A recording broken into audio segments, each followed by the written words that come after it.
So, I'm Darren Briskman. With me is Amy Shea. We're both from AWS and are going to talk about architecture patterns for multi-region active-active applications. I hope that's what you came here to find out about. All right. And then also joining us is Christopher Lane from Chick-fil-A. Because you might think, why do I need active global architecture for chicken? You'll find out. Also in this presentation will be cats and cows. So we'll find out how useful those things are. But as we take a look at our agenda and what we're going to talk about today, I'm going to start by giving you the secret to multi-region active-active architecture. You ready? Here it is. Don't do it. It's too much work. It's complex. You got to test it and take care of it and constantly monitor it and make sure everything is synced and make sure that everything always works. And it's just so much. Oh, God. And have I convinced anybody not to do this? Okay, I can't tell because the lights are too bright. So if I convince you not to do it, you can leave. For everyone else, we'll talk about it for the rest of the session. Because it is challenging. It is a lot of work. People use it when they shouldn't. My bad analogy is it's like chemotherapy, right? Chemotherapy is very powerful and it's the right treatment. Don't use it when you have a cold. I was recently working with one of our enterprise customers, which for obvious reasons I won't name, who set up active-active architecture, started putting critical applications onto it, and about 9 months later say, wow, this is really expensive and really hard to do. Do we really need this for all of our applications? And we did a review, and one of the applications that was active-active with sub-second failover was the menu on the employee cafe for that day. Okay, I like lunch as much as the next person, maybe more than some people, but that really doesn't need that level of availability. So we're going to look through multi-region architectures, what you can do with multi-region that's not active-active, but then we'll look deeply at the business continuity, the patterns that make active-active work or not work, the tools that we have to make this happen, and then finally, Chick-fil-A is an example of how to do this. So let's jump in. So as my grandmother would say, so you want a multi-region architecture? She was from Brooklyn. So first of all, what's a region, right? So if you're not familiar with this, at AWS, a region is a place in the world with resources. We currently have 19 of those with 5 more announced. Andy Jassy earlier this year, our CEO, said that eventually every significant country will have a region. He carefully did not say which countries are insignificant, so we'll have to figure that out. In each region, I've got availability zones, at least 2, sometimes as many as 6. And each availability zone is 1 or more data centers. And each availability zone has isolated power and isolated network. So if that availability zone goes down, the other availability zones in that region are over-provisioned to have enough capacity to cover what went down. So you can get as high as 4 nines or better. So 99.99% uptime without ever going cross-region. And a lot of our key services are automatically across availability zones. When you use S3, when you use Aurora, when you use DynamoDB, when you use Kinesis, I'm not going to name them all, including a whole bunch of new ones that we talked about this morning, they're already across multiple AZs. So if you lose an AZ, it's no big deal. So you might not need multi-region at all if all you're looking for is high availability. And just to make sure we're clear, when we talk about multi-region active-active, we're talking about 2 full stacks in different regions. So there's a number of reasons not to do that. One is replication lag, right? We're limited to the speed of light through a glass cable, which, by the way, is approximately 100 kilometers per millisecond. So if I am, for example, going from Virginia to Oregon, which is about 3,000 kilometers, I'm 30 milliseconds out of date, best case. Is that survivable? Depends on your application. The bigger issue, if you don't test, it won't work. You'll hear me say that a few times today, because I've seen this too many times, that people set it up, and 9 months later something goes wrong, and they didn't test it in the meantime, and it didn't work. You've got to do testing and constant testing to make active-active work. You need a dedicated team of people whose whole job it is to keep that application tested and ready. Seriously, it's a full-time job. If you don't do that, you shouldn't be doing active-active, because what you've added is complexity. If what we're trying to do is avoid downtime, what causes downtime? We all think about the smoking hole in the ground, right? That happens. Doesn't happen much. And I live in Oregon. I love watching the sun come up over the beautiful snow-capped volcanoes, snow-capped active volcanoes. One day, one of those volcanoes will impact our service availability in the Oregon region. So we all think about those. But what causes almost all outages? Human error. What causes human error? Really? Complexity. So when I add to complexity, I'm adding to my risk. And if I'm not ready to do the cost, not just dollar cost, but human cost, time cost, attention cost, to manage that complexity, I just made myself more risky, not less, by going multi-region. Okay, so why actually do multi-region? So there's 3.5 reasons that I hear that make sense. So reason number one, and the most common reason, is I can have no downtime. 4 nines isn't enough, maybe 5 nines isn't enough. I need to have a world that I've got applications running, in this case, say in San Francisco, and users in San Francisco that are hitting US West, users in New York that are hitting, say, Virginia, and if something goes wrong with one of those services, I need, in sub-second time, for that to be detected, knocked offline, rerouted, so that no end user ever knows that this went wrong. Okay, there are applications that need that. They're not the menu in the employee cafe. But there are some applications that need that level of can never go down. That's the most common reason people do active-active. Second reason is I've got a geographically distributed base, and I want to avoid the latency that comes from that, right? So my San Francisco users, I want to have them go to Oregon, and my New York users, I want to have them go to Virginia. My London users, I want them to go to Dublin or Britain. And my China users, or Shanghai users, I want them to go to Ningxia or one of these others. Because, I've got latency time, right? Virginia to Oregon is going to be 30 milliseconds. London to Virginia is going to be 140. Sydney to Dublin is going to be about 300. I can't go any faster than that. I actually had a customer once ask, why don't you just drill through the earth in order to... Yeah, it's kind of an engineering challenge. Also, we're back to the volcanic eruption issue if we try doing that. So we've got great backbone. We have the highest throughput that's really possible to achieve between all these regions. But I can't make the speed of light go any faster through a piece of glass. By the way, if you do the math, that number I gave you is only about 2/3 of C, because it's not light through a vacuum, it's light through glass. Right? We have to live with the physical limitations. So does that matter for your application? Am I in a world where adding 100 milliseconds or 200 milliseconds matters? I've had a lot of customers say that's critical, and then when we actually tried it, said, nah, nobody's going to notice with this application. So don't do this unless you've tested that the latency matters. The third reason that I'm seeing more and more is legal and regulatory requirements. German PII, personal information, by law may only be stored in Germany. So you got to set stuff up that's all going to the Frankfurt region. Canadian government information by law may only be stored in Canada. So if you're dealing with stuff that touches on public information in Canada, it has to go to the Canada region. I expect we'll see more laws like this because California is working on one. GDPR in Europe, you have a lot more of this regulation coming. The other possible reason I didn't put on a slide is temporarily have active-active because you're doing a blue-green transition. Right, I've got the old system, which is blue. I've got the new system that is green, and I can't afford downtime, so I want to, in less than a second, do that and make the green one now active. By the way, this is sometimes called red-black instead of blue-green because the first architect at Netflix was colorblind. So he named it red-black instead. Means the same thing. So those are the reasons that we'd want to do the kind of multi-region. Okay. You really got to think, can I be successful without this service? How much redundancy do I need? How do I access persistent storage? Because the number one challenge is avoiding data collisions.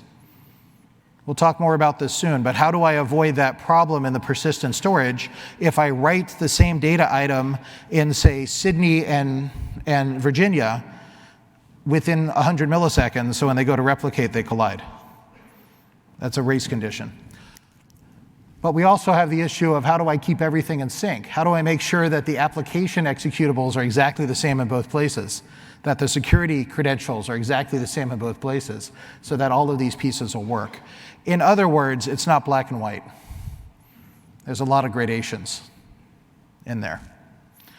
So before we go down to these decisions, let's explore a little bit about different multi-region options and what you might do. So Amy, tell us about that, please. Thank you, Darren. So not black or white. We like to give you a lot of different options and help you understand how multi-region architecture is not equivalent to multi-region active-active. Multi-region architecture is essentially when you have your architecture across multiple regions.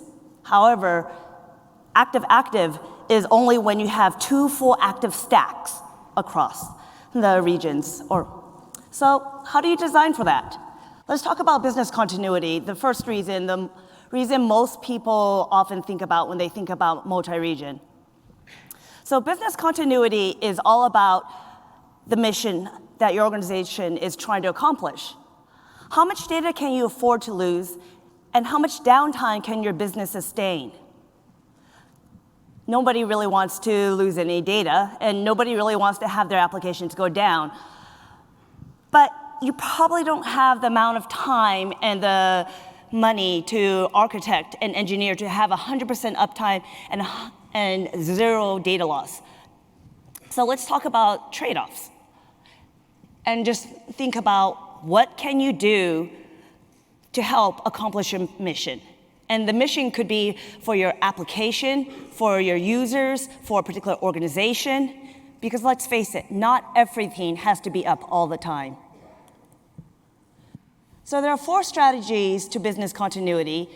There's probably more, but we're going to talk about these 4, with the last one being active-active. And how we're going to look at this is just somewhat how the temperature of your data and the temperature of the strategy you're going to be dealing with. The first one is backup restore. And I think this is the easiest one to understand. This is when you want to take your data somewhere and you save it. It used to be a hard drive, a floppy disk, to a server. You put it into another data center, on-prem, something like that. In the cloud world, you put it into another region. So you can back it up using a managed database service and put it into S3 or Glacier. And you can use the cross-region replication function to make snapshots to transfer your data over to the other regions. And so basically, your data loss is equivalent to how often you've been taking your snapshots, and your downtime will probably be hours up to a day. Pilot light. So the pilot light is the gas furnace in your house. This is a light that is always lit. And then winter strikes. It gets really cold. And then you quickly run to that pilot light, and you turn it up, and then your whole house is warm. So in the cloud... You're from Los Angeles. How would you know what winter is like? You know, every now and then, the temperature drops to 50 degrees, and I have to put on a sweater. Okay. So the pilot light is, in the cloud scenario, is basically you said, I have this critical core service that cannot go down. Absolute imperative that it's always up and running. So this is instantiated in another region, but not running. So that way, when something goes down, you can quickly reroute your traffic to the other region. And then over there, you can quickly bring those instantiated instances up, give it larger compute capacity if needed, and then use the data that you had been using for your snapshots. And so your downtime now is probably in the order of minutes to hours, under an hour generally. And then your downtime again is going to be, your data loss is going to be how often you've been doing those snapshots. Warm standby. So the warm standby is a scaled down version of a fully functional environment that's always running in another region. You're extending the pilot light scenario because you've decided that these are my business critical applications, not just my critical core, but my business applications that I need to keep up and running. So you have your full stack over there. However, it's a little bit different. It's using less instances, smaller instances. And you've got some of them instantiated and running, while others are just instantiated. You can run testing, do some development in there, but probably not your production traffic. So that way, when things go down, you quickly reroute to the other one, and you quickly redeploy. And so your downtime and your data loss are both in the order of minutes instead. So the final pattern, I'm going to hand it back to Darren, because I know he loves to talk about patterns as well. I just like to talk. Oh, and there's that. It's his job. He's paid to do it. So think about these. So that basic pattern with just doing the multi-region backup, that's simple. There's not a lot to fail. You still need to test it. But you can test that once or twice a year, you're good. Pilot light, I'm getting, and in that case, my data loss is probably in hours, and my recovery time will be 24 hours or less. When I get to that pilot light, now my data loss is down to minutes, and my recovery time is under an hour. When I get to warm standby, I can get my data loss down to sub-second, or if I use some multi-phase commit, down to 0. So if all I'm trying to do is avoid data loss, that's probably better than active-active. On the other hand, I'm still going to have a failover time with the warm standby that could be in minutes. So if I truly need both 0 data loss or close to 0 data loss and 0 downtime or sub-second downtime, now I got to redesign to multi-region active-active. So 3 patterns we can do for this in increasing order of complexity and difficulty. So this is the most common pattern that I see, and it's the best one to use if you can. This is the idea of read local and write global, which is another way of saying I pick one region to do all of my writes to. But I read from wherever is local. So they're both active-active. They both have all the data. They both have all the application. But I'm going to always do my writing to a single region. So in this case, we're using US West 2, Oregon, because Oregon rocks, so that's where I'm going to start. And I'm also using AP Southeast 1, also known as Singapore. So, okay, different sides of the world, different user bases. I've got my user who might be, and I have all this stuff synchronized and constantly working with managed services. I've got a user in San Francisco, they hit Route 53, they do their read, it hits US West 2. I got a user in Taipei, they hit Route 53, it says, well, my closest place to read is Singapore. Great, but when I write, no matter which one's doing the writing, I'm gonna do my writing to San Francisco. My writing to Oregon. And the reason for that is that way I don't have race conditions and I don't have collisions. Now, the downside of this, of course, is that I just added several hundred milliseconds of latency for that user in Taipei to do the round trip from Taipei all the way to Oregon and back.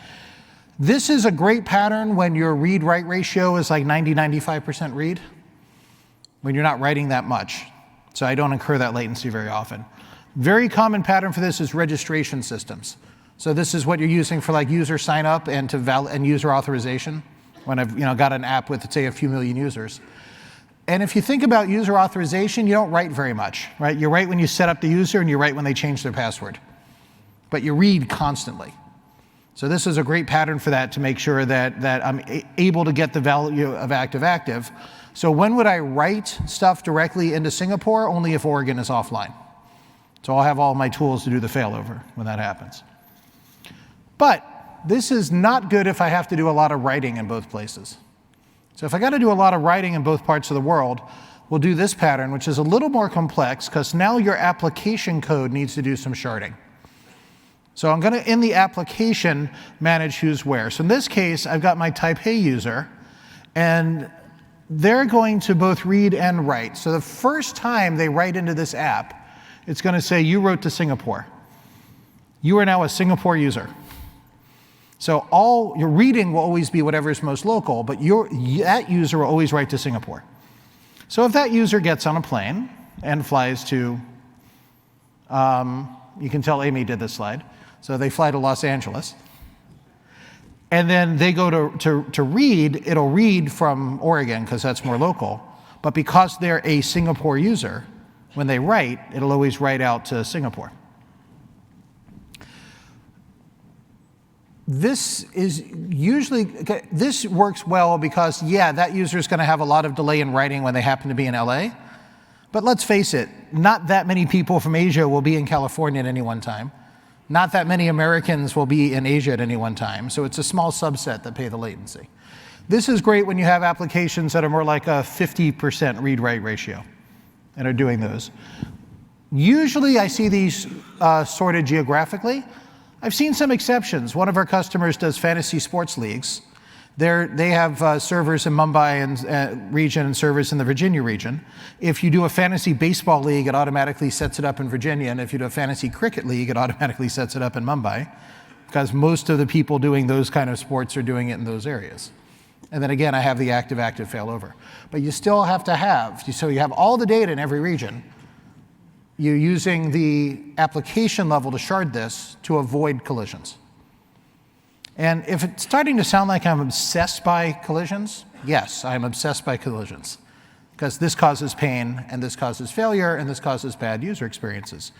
So this is the third pattern. This is the anti-pattern. This is the one that causes complexity and pain and you shouldn't use if you have any other choice, which is you read and write everything locally and hope you don't have a collision or somehow deal with that. Because what you're going to have here with the San Francisco users reading and writing to Oregon and the Taipei users reading and writing to Singapore is sooner or later you're going to have something like this. That you're going to, somebody writes something into the Singapore region at 9:37:01, and 10 milliseconds later, somebody writes an item with the same primary key into Oregon. Well, it auto-synchronizes across the world, but that's going to take 300 milliseconds to get from Oregon to Singapore. So what happens when the synchronization hits? Uh-oh, something's already written there. So you just got a collision. Now, how do you deal with that collision?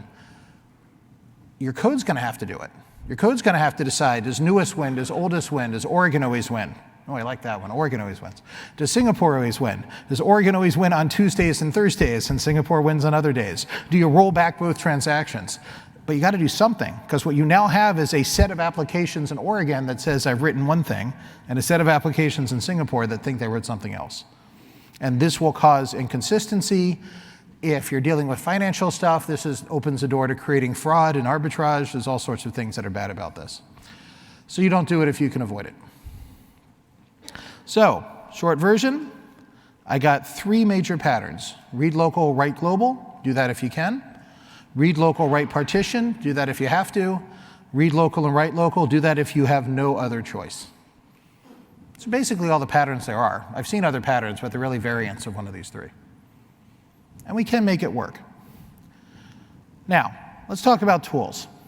The good news about all of this is even though it's difficult and it needs constant testing and constant management, AWS does have a lot of tools to make this easier. For example, S3, Simple Storage Service. Whenever you put stuff in S3, it's already highly durable because it goes into at least 3 availability zones. It's 99.999999999 durable. It's 11 nines. If you do that math, that means if you write 1 million objects to S3, we will lose 1 object every 10,000 years. I think. Ask me in 9,900 years, and I'll tell you how close we are. No. We have trillions of objects in S3. So we're hitting these targets. And if you want to go cross-region, you just click on cross-region and say, OK, I want this object or this bucket to also be in 1 or 2 or 18 other regions. And it'll do it for you, as well as give you all the statistics about replication lag and what's happening and how it's going. So, and there's flexibility here. So I can do S3 to S3, or if I want to save some money, I can have S3 replicating to its cheaper cousin, S3 infrequent access. Or if I really want to save some money, I can replicate from S3 to Amazon Glacier, which is its even cheaper second cousin. So we have these various ways to get the data around the world. Now, sometimes you need the high-speed data as opposed to the high-durability data. That would be elastic block storage. EBS comes with snapshots. The cool thing about EBS is it's smart enough that when you take a snapshot and then copy it to another region, okay, that'll be a full copy. But the next time you copy that snapshot to another region, it's smart enough to go, ooh, I did this already, I just do an incremental now. So for example, your application executables are probably sitting on some variant of EBS. So I use this kind of copy mechanism to make sure that I have the same executables on the same version in every region. And it makes it really easy to do that. And of course, all of these storage tools, like all of our storage tools, are fully encrypted end-to-end unless you turn the encryption off. Don't do that. Tough parts of database. So a year ago, we introduced global tables to DynamoDB.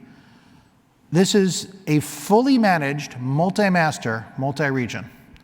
When I create a DynamoDB table, I can create a standard table or global table. If I create a standard table, it's highly available because it's in 3 availability zones, but it's in 1 region. If I tell it I want a global table, that table now adds a whole bunch of metrics to support global replication. And then once I've made it global, I can then just pick how many regions do I want it in. And it will automatically do all the synchronization and be active-active, read, write, full capabilities both sides, or all 3 sides, or all 19 sides, or how many of these you set up. Now, I still have that problem with collisions if I'm writing the same key to multiple places. It has all of the metrics in it to tell you down to sub-millisecond which one wrote first. It also has tools to set up adjudicators, so what are the rules for what to do when those collisions happen. But if you're using a pattern that allows collisions, you're still going to have to write code to deal with the collisions. This will just give you the tools to make it possible. And the other thing I like about this is it's still DynamoDB. It works in any scale. One of the great things about DynamoDB is it's cheap and really fast if you have kilobytes or gigabytes, but it's just as fast. It's still 1 single-digit milliseconds if you have petabytes in the table. I'm not exaggerating. We have multiple customers with more than a petabyte in a single table, but they're still getting 2 to 4 milliseconds per transaction. So we can do those really well. Now, what if you need relational database?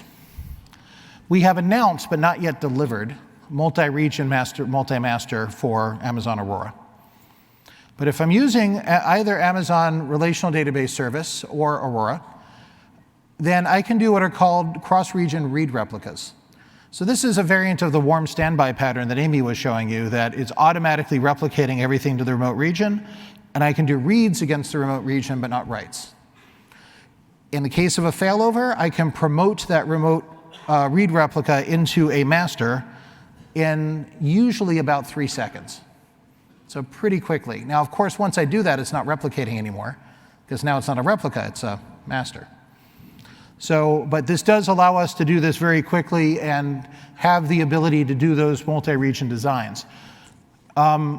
As we've said, we are working on multi-region, multi-master, which will make this look a little bit like what we saw with the Dynamo. So the ability to have multi-masters and have active-active, hot-hot in more than one place. Now, once you've done storage and data, you've solved the technical problem. You haven't made it operational. So to make it operational, you need security, you need networking, you need operations. Since I'm a database guy, I don't know anything about that. So Amy, tell us how that stuff works. Thank you. So I actually think there's quite a bit of a technical challenge when you're talking about security, networking, and management. Having spent a little bit of time over there, so let's talk about it. Designing beyond the data in your storage that you have in your multi-region architecture. So the virtual private cloud, VPCs, hopefully all of you are already familiar with this concept. This is basically how you do networking at AWS. This is your private area within the AWS cloud, and you can leverage multiple layers of security, including security groups, access, network access control, and other things there. So you're locking everything down into your VPCs within your region. How is this relevant to my multi-region architecture? Because I've just locked everything down. How can they communicate? Inter-region VPC peering. This was announced earlier this year. This allows you to connect your VPCs from one region to another region. So before then, and you can still do this as an option, you would have to actually connect your VPCs over the internet using an internet gateway on either sides of your regions. Then you would have to configure your VPN appliances in either VPCs, and then you would be transmitting your data over the internet. And there's probably a lot of reasons why you wouldn't actually want your data, your VPCs, to be exposed to the internet. So, inter-region VPC peering, we decided to simplify it for you. And we're simplifying it in a few ways because, one, removed components. All you have to do is put your VPC peering up on either sides of your VPC, and then you're transmitting your data across our backbone. It's secure. The data is encrypted when it's going across our backbone. You've reduced the footprint of your environment because it's now on our backbone. So examples that you may want to use inter-region VPC peering is you have shared services. So authentication, monitoring, logging, the things that you need to do behind the scenes to keep your businesses working. So what you would do is you would create a common VPC to put your common services in there, and you'd share it out to your different orgs. And then your different orgs might have one organization per VPC, and then you can peer them all together. So in that scenario, we were talking about one VPC in one region. Most of you probably have a lot of VPCs in a region. So can you connect them? Again, here's our diagram. I'm going to shrink it down a little bit and throw some VPCs up there. We already know that you can already peer your VPCs together within a region. We know that our shared services are peered across our backbone between the regions. And then you have peering across on the other side between those VPCs. So basically, you've created a hub and spoke network architecture. And this is another way that you can ensure that you've securely share your resources across the different regions. And I know it's not on this slide, but I'm just going to do a quick call out. You can also connect your on-prem resources to the different regions in this topology as well. So Transit Gateway, which was announced earlier this week, is one of the ways you can also connect your on-prem environments into the different regions. So Route 53, so we're going to talk now about how you're getting your traffic between the different regions. So Route 53 is a scalable DNS service that we provide that allows you to manage it with APIs, how you want to do it. It's configurable. It offers a lot of great policies. And so you want to use this within your multi-region architecture because you want to understand how you're doing the failovers between the regions. You want to know if your applications in one region is healthy or has it gone down? And so Route 53 performs health checking on your different environments and allows you to use different routing policies. I'm going to cover only a few routing policies that Route 53 supports, and these are ones that are directly related to multi-region that we were talking about earlier. So latency-based routing. If you're trying to reduce the latency for your users, this is what you do. Geolocation. Geolocation is when you're talking about your data residency restrictions. When you're talking about, I need to keep my data within one area. When I need to keep my users only accessing resources within one area. DNS failover. Again, this is where we're incorporating your health checks. So that way, if your resources in one region go down, you quickly reroute them to the other region. And the great thing about Route 53 is that there are 8 routing policies currently, and you can mix and match them and customize them as you need it. So you can do load balancing, you can have weighted routing, round robin, different ways. So the network load balancer. This is a layer 4 load balancing platform. It uses TCP protocol, and it can handle millions of requests per second, and has static IP support. So how are you going to use this in a multi-region architecture? It integrates with Route 53. So NLB supports connections between your different regions.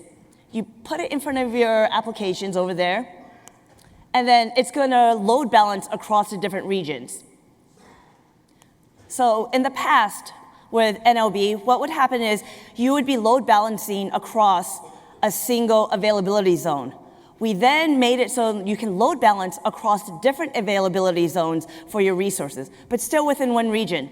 But now you can actually use it with interregion VPC peering, so you can also say, I've got resources in another region and I want to load balance it over there. So it supports connections to clients from IP-based targets peer to VPCs across in other areas, and it integrates with Route 53 for health checking. And so what this does is, in NOBs, you can create target groups. So now you can do health checking on those target groups and integrate it with Route 53 so that if your target group or your resources are going down, you can quickly reroute to the other region. AWS Global Accelerator. This was announced yesterday. This is a global service that optimally directs your internet traffic from your end users to your applications and running in single or multiple regions. It does a lot of things. So here's a few of them. Here are some of the benefits. It globally scales out internet-facing applications by fronting your regional applications running on resources using NOB, AOB, your elastic IPs using a single global IP. It's a static or immutable global IP for your clients. This is great. You don't have to have all these EIPs anymore. You can leverage our AWS network to improve the availability and performance of your traffic. It's protocol agnostic. It supports both TCP and UDP at launch. And it helps you with single and multi-region traffic management. It does weighted load balancing. There's so many other great things to do about it. So tomorrow, Thursday at 1 o'clock, go to Net 330 if you actually want to learn more about the Global Accelerator. The product manager will be there talking about it and giving you a deep dive. So to quickly summarize these areas, multi-region, multi-VPC connectivity across our backbone. It's secure, it's safe. And oh, by the way, if you want to do some more security, the clock tower that was announced today? Control tower. The control tower, I'm sorry. The control tower that was announced today, it also integrates with the interregion VPC peering. So it's another way you can use to secure your environment. You have your Route 53 health checks and all the different routing configurations that you can do. NOB to load balance across zones and regions. It integrates with Route 53, and Global Accelerator provides your static global IP to improve your availability, performance, and traffic flow between your regions and for single regions. So that's how you do networking. Some of it, not comprehensive, but just to get you going.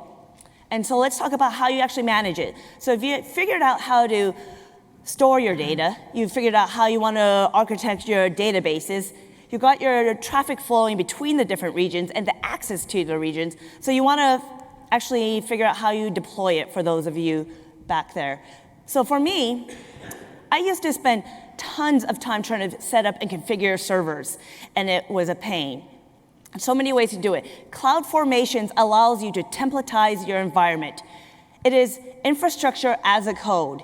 You can say, this is exactly how I want my environment to be, how I want my users to have their security groups. This is how I want my regions to look like. You put it into a template. So you take and this template is called a stack set. So let's put a couple regions on there.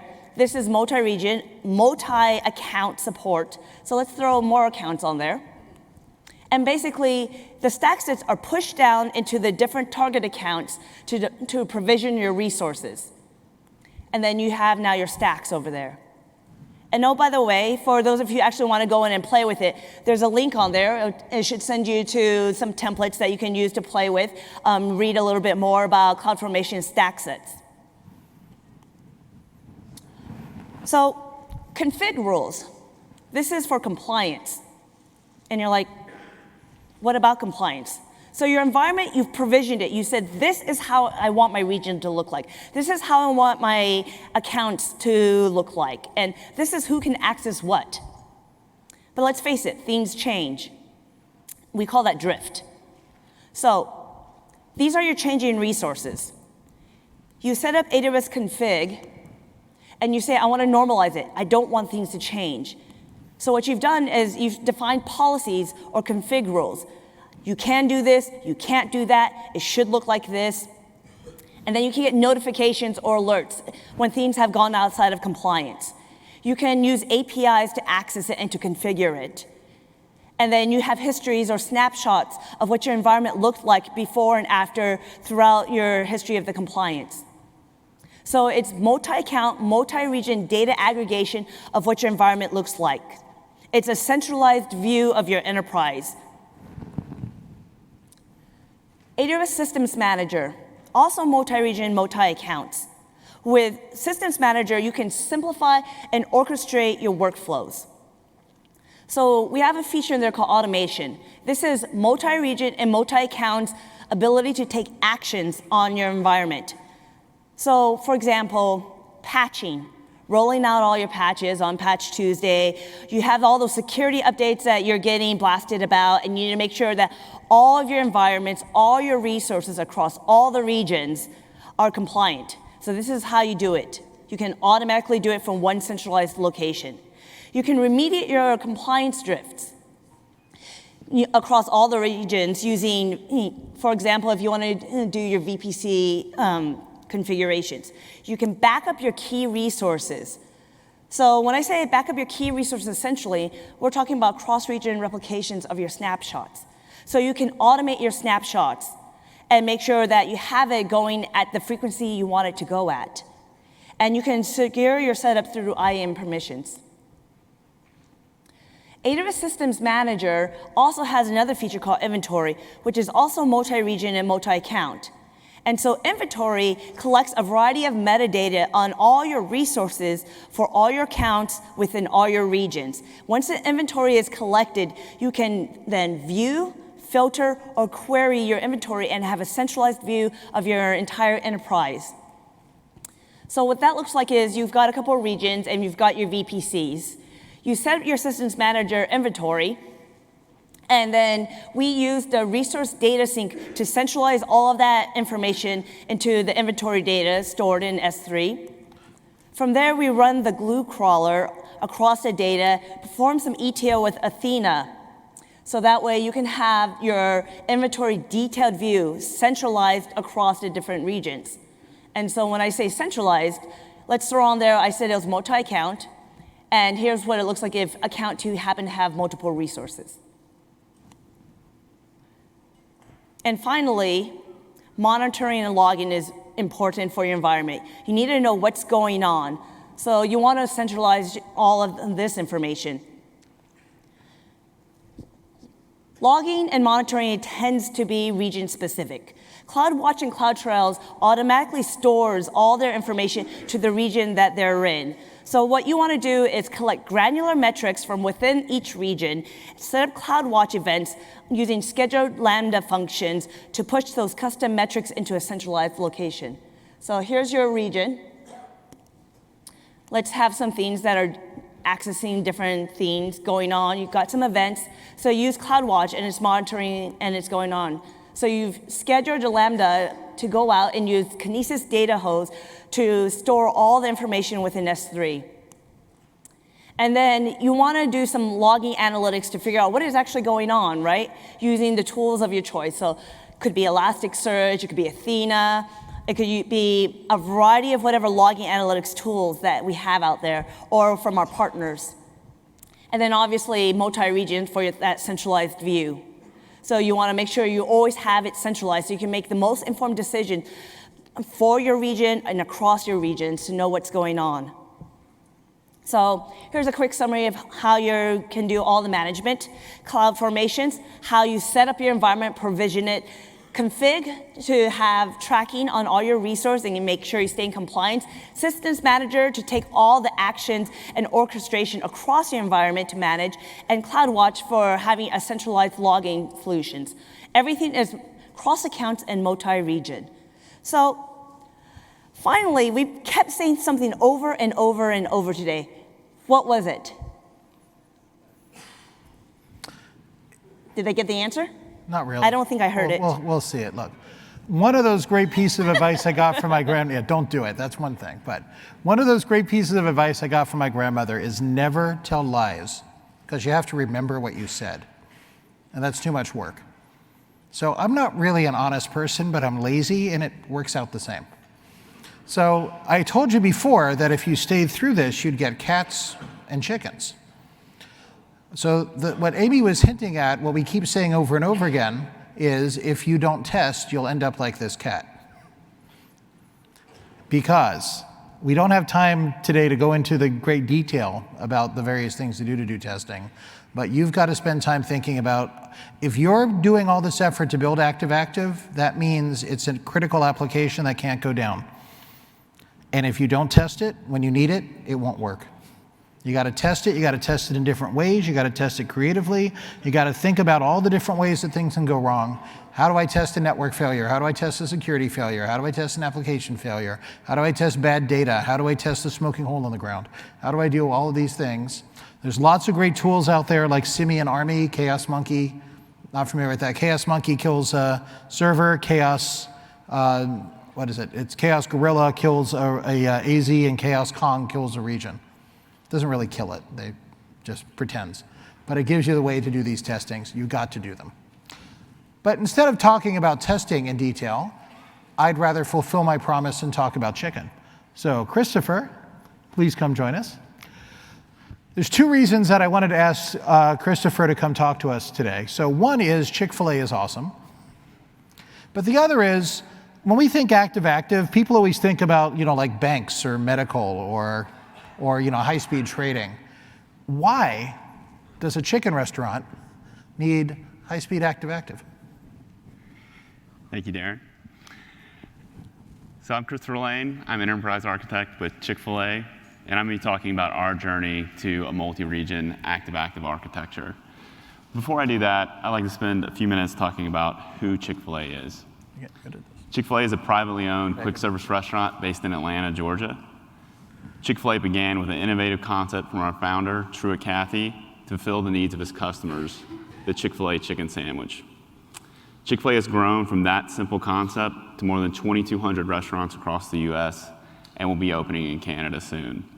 However, no matter our size or scale, Chick-fil-A remains committed to our core values, offering amazing food, customer service, community involvement, and of course, our famous cows. These are the cornerstones that guide our digital experience, and the digital team wants to make sure our guests have a remarkable experience each time they dine with us. At the start of the year, we already had 10% of revenue flowing through digital channels and plans for a very busy 2018. In fact, we'll end this year with more than 15% of revenue flowing through digital channels. Let's talk a bit about what Chick-fil-A was up to the second half of the year to fully understand our architectural needs. On August 1, we launched a redesigned app and reimagined the loyalty program. The app redesign streamlined our ordering flow and overall design, while our loyalty program was converted to a point-based system where users earned 10 points for every dollar spent and allowed users to unlock additional benefits as they advanced through our loyalty tiers. The Chick-fil-A One app reached #1 in the App Store by the end of the day, which is the second time we've accomplished that feat in our history, and something the digital team is extremely proud of. Following right on the heels of our app launch was our 2018 national giveaway. We gave an 8-count of chicken nuggets to all existing Chick-fil-A One members, as well as anyone who downloaded the app. The giveaway lasted from August 30th to September 29th, and I've shown the days immediately around the start of the giveaway on the slide. As you can see on the graph, on August 29th, the day before the giveaway, we saw a peak of about 60,000 requests per minute across all of our API tiers right around lunchtime, which was a typical day for us pre-giveaway. However, on the day of the giveaway, on August 30th, we more than doubled our regularly daily peak, hitting 120,000 requests per minute at dinner time. Now, the giveaway rolled out to existing customers throughout the day, so many users redeemed their nuggets at dinner, which is why the peak was a bit later in the day on the 30th. Since the giveaway, we established a new peak of about 80,000 requests per minute at lunchtime, which is more than 30% of the previous peak. While we obviously didn't have these exact numbers beforehand, we knew the combination of an app redesign and national giveaway would demand an architecture that could support very high throughput from a geographically dispersed user base. We want to ensure that our critical services were duplicated across regions for redundancy, scalability, and performance. And this meant moving to a multi-region, active-active, mostly active-active, and I'll talk about where we're not, architecture in the months leading up to the app launch and giveaway. So let's take a look at what we did. This is a high-level overview of our current service architecture. There's a lot to see here, and I'll build this up over the remainder of my talk, but I wanted to show the complete picture to highlight a few points. First, technically, we currently active-passive due to remaining dependency on writing session tokens to an RDS master node in US East. However, as we'll discuss, most of our architecture is active-active, and we should be fully active-active by the end of the year. Second, as mentioned, we want to replicate our critical business services, not all of them, but the critical ones, to US West for redundancy, scalability, and performance. So let's step through each major milestone on our journey. We started by running all Chick-fil-A services on Elastic Beanstalk, backed by DynamoDB tables in US East. Typically, services can read from multiple tables, but write to only one. And this one writer per table rule has served us well, both as a general rule of thumb, but also as we moved to multi-region architectures. Once we had our services running in US East, we needed to stand up our identity stack. We use a commercial identity service and directory, which we run and scale ourselves in our own AWS infrastructure. We now have our entire stack running in US East. At this point, we performed all regression unit and load testing to make sure we fully understood and baseline the performance of our single region architecture. And this is a critical step. Don't take anything for granted here. Make sure you fully understand your single region performance before you take any steps to going multi-region. Our first step in going multi-region was replicating our service data to US West. So we migrated to global DynamoDB tables by enabling DynamoDB streams and in creating identical tables in US West. This provided a fully managed multi-region, multi-master database that provides sub-second replication for our services. Next, we stood up a read replica for our session tokens in US West for durability, performance, and recovery. Now that we had all of our data in US West, we could hook up the rest of our identity stack. We use VPC peering to allow the identity service and directory to effectively replicate across regions. VPC peering improved the performance while simplifying the architecture of our identity stack and really was enabling technology for our directory to be fully bidirectional and active-active. We're never more than a handful of records behind at any time in either region now. As mentioned before, the sessions tokens are still written to a master node in US East. Now that we have our identity stack running, we can complete our multi-region architecture by replicating our critical business services to US West. Right now, traffic flow between US East and US West is currently manually set and maintained, but our future architecture will use a more intelligent automatic routing strategy. Speaking of the future, now that we have this multi-region setup, what does our future architecture look like? Well, it's similar, but with a few key differences. I've dimmed what will remain the same in the future architecture to highlight those differences. First, we'll use weighted routing based on the health of the service and the geography of the user. Assuming services are healthy in both regions, then we'll use a sticky session to route users to a single region for the lifetime of the job.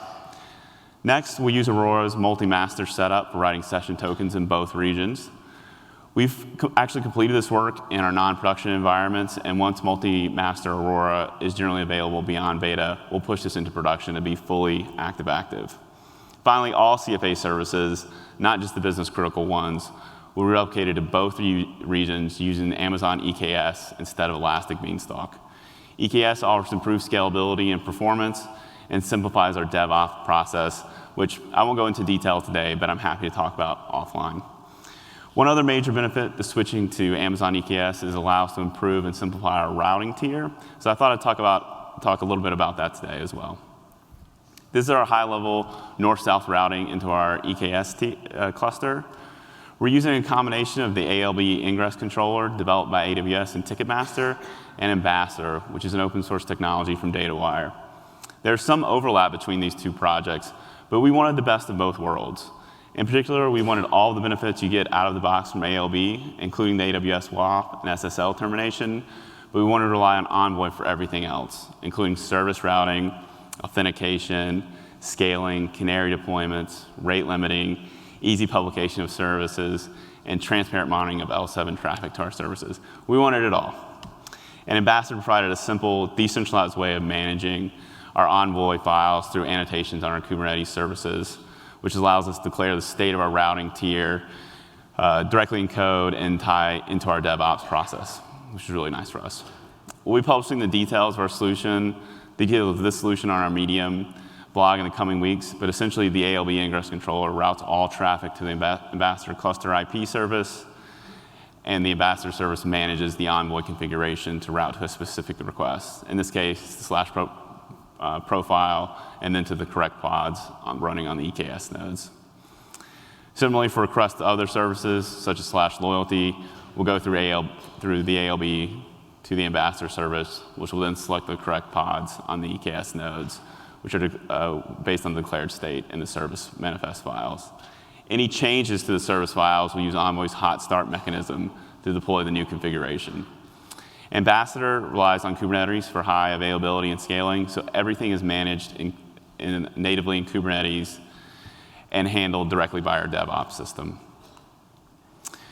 We always like to finish with a quote from our founder, Truett Cathy: "No goal is too high to climb. No goal is too high if you climb with care and confidence." This quote is particularly meaningful to the digital team. We actually named one of our conference rooms "Climb with Care," but it also serves as a good guiding principle when building multi-region active-active architectures. Take an incremental approach to building these types of architectures with plenty of checkpoints, regression tests, and load tests layered into each milestone to ensure your architectures function as you expected. In closing, finally, please check out our tech blogs at medium.com/@Chick-fil-A techblog, as well as our open source projects on github.com/Chick-fil-A. And finally, we're hiring. It was my pleasure to speak with you today. Thank you very much. Thanks, Christopher. That was great. Thank you. All right. So, for those of you who have been dozing off, here's the things to remember. 10 points. Ready? 1, this is complex. Think carefully about whether you need it. Don't do it if you don't need it. It's the last time I'll tell you not to do it. 2, consider whether you can use something less complex, like multi-region backup or Pilot Light or Warm Standby. 3, if you're going to do active-active, avoid race conditions. Think about how I make them not happen. Use storage tools to keep data synchronized. So things like S3 cross-region and EBS snapshot. And as you may have heard this morning, new capabilities in EFS and other storage tools are also there. Number 6, keep data consistent using managed services. It's too hard to do it in your own database. So use things like global tables or RDS or Aurora read replica. VPC peering gives you consistent security. Route 53 will give you the networking. It's automated. They'll have to monitor. Automated doesn't mean humans don't need to watch it. Point number 8, plan to manage the environment. Don't build it and go, oh yeah, maybe I should manage this. So think about these things like stack sets and config rules in Systems Manager and centralized logging and so on at the beginning. Number 9, last time I'll say this, if you don't test, it won't work. Don't have your picture up there instead of my cat at the next presentation as a failure. Make sure that you will have tested it. And finally, point number 10, eat more chicken. All right. Please complete a survey. Thank you for your time. Oh, wait. I have one more. If you have any questions or comments, Amy, where are we going to be? So we are going to the ARIA East Level 1 Willow Lounge. If you guys want to have any questions with us, we'll be there within the next 15 minutes, and we're going to be staying there for the next half hour. All right. Get out there and do cool things with multi-regions. Thank you all.